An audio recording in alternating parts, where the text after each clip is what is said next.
After playing in the same survival world for years, I'm finally ready to start a new one.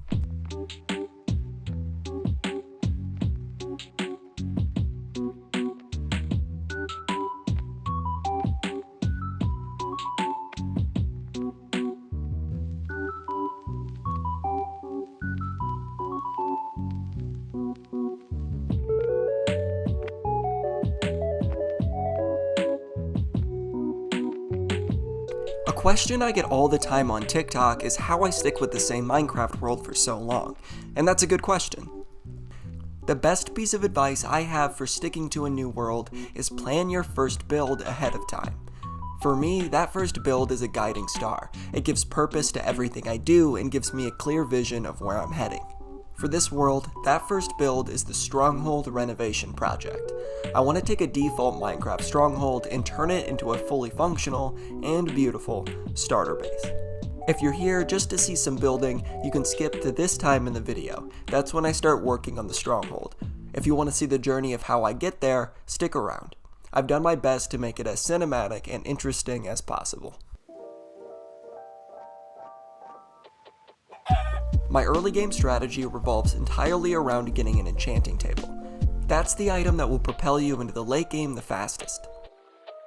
I'm not the cow farm building type, so instead, I get far away from my spawn where I can kill animals with little guilt. You need 46 leather for a full enchanting setup, so I've got to kill a lot of cows. You didn't hear it from me, but I heard horses and llamas drop leather as well. As I'm out hunting cows, I also make sure to pick up any sugarcane that's along the way. I'll need about 2.5 stacks to make a full enchanting table. I wasn't lucky enough to run into a swamp, but they're a great place to find sugarcane in bulk. While bookshelves are the most difficult part of the enchanting table, the diamonds and obsidian are quite a task as well. I could go look for shipwrecks and use their treasure maps to find diamonds, but honestly, I think caving is probably the best option. That way I get to collect iron, coal, and redstone along the way. I only came down here looking for 5 diamonds, but I ended up getting way more than I needed. My last survival world was so old that this was my first real experience mining with the new cave generation. I got a little carried away and ended up mining until I completely ran out of food.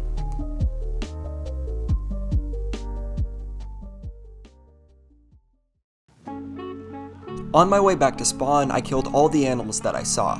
That XP put me right over the edge of level 30, meaning I now had all of the ingredients necessary to make and use an enchanting table. I picked a wide beach near my spawn point to call home. I'm not going to be doing any decorating here, it's just a functional place to work out of.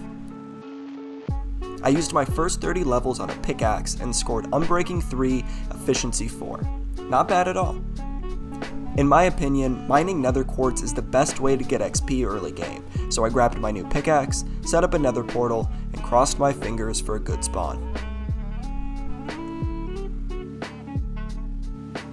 I went back and forth between the nether and the overworld. I'd mine quartz until I got to level 30, and then I'd run back to the beach to enchant a diamond tool or a piece of armor. I'd say I was pretty lucky with my enchantments. I scored a Fortune 3 pickaxe, which is probably the most valuable tool to have early on.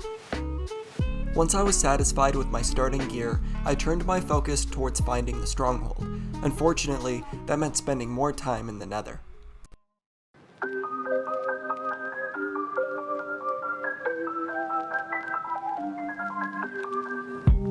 I was pretty unlucky with my fortress search, so it took a while. What didn't help were the multiple deaths along the way.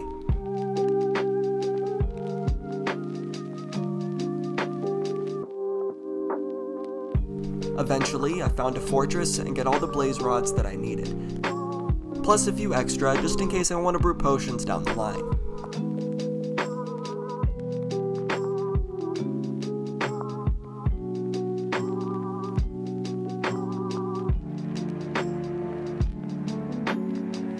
On my way home, I stumbled on a warped forest, the perfect place to collect ender pearls.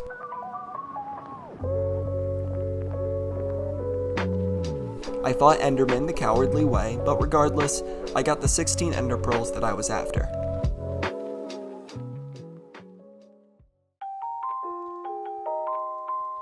Alright, it's time to find the Stronghold, the site of our first home.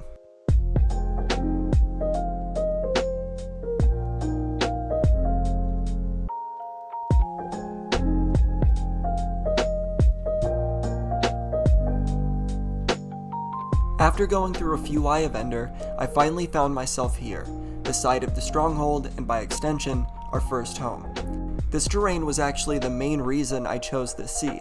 A stronghold located just below a mushroom biome and a frozen ocean is exactly the kind of whimsical setting that I'm looking for.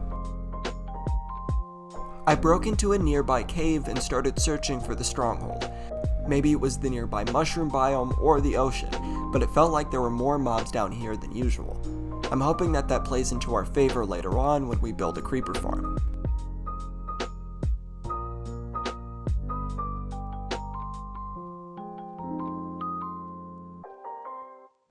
I made my way through a mine shaft that intersected with the stronghold. That's when I laid eyes on my new home for the first time. I took a little tour, noting all of the locations that were important to me, things like the libraries and the portal room. Along the way, I lit up any dark areas that I saw.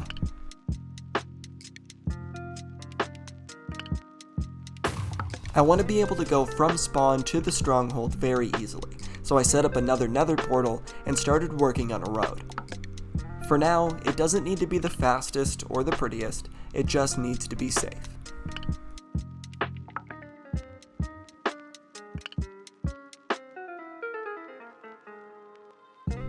With the road connected, there's nothing left to do but start building. If you skipped to this part of the video, welcome back. If you stuck around, it's time to put our work to good use. My first step is digging a hole from the surface down to the stronghold. This does two things. It gives me an entrance to my base, and gives me the stone blocks I need to complete this project. For the majority of the stronghold, I'm only going to do basic renovations. I started by removing all of the mossy stone brick and about 3/4 of the cracked ones. I also added a layer of andesite at the base of each wall. I'll save the elaborate decorations for rooms with a purpose.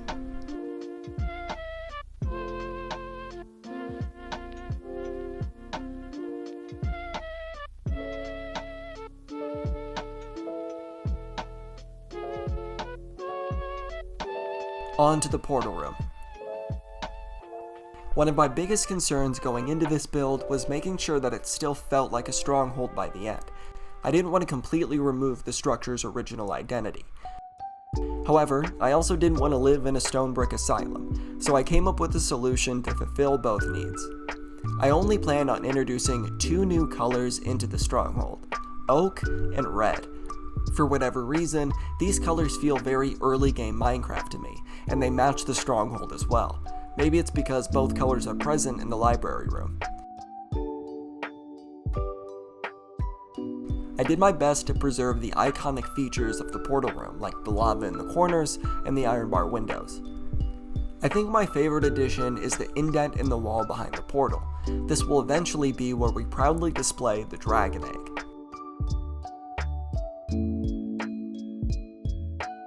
Up next is the library. There are actually 2 libraries in the stronghold. I'm prioritizing this one because it's right next to the portal room, which is super convenient. The library is going to be where I do all of my enchanting and store my enchanted books. But on top of that, I also want this room to serve as the archive. One of the reasons I'm putting so much time and consideration into my first base is because this will eventually become a valuable relic to me. Every time I tell the story of how this world came to be, that story starts here. I want this base to be an exciting place to come back to. It should be rich with history, almost acting as a museum. There'll be a room displaying my first diamond pickaxe, my first beacon, and so on. This library will be the comment archive. Whenever I post a video from this world, I'll save my favorite YouTube comments here in this library, using the new chiseled bookshelves. That way, they'll always be here to look back on, and I have a reason to keep returning to this build long after it served its initial purpose.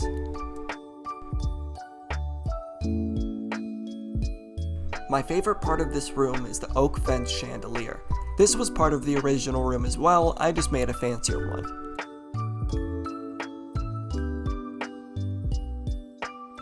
The last room I want to renovate today is perhaps the most important.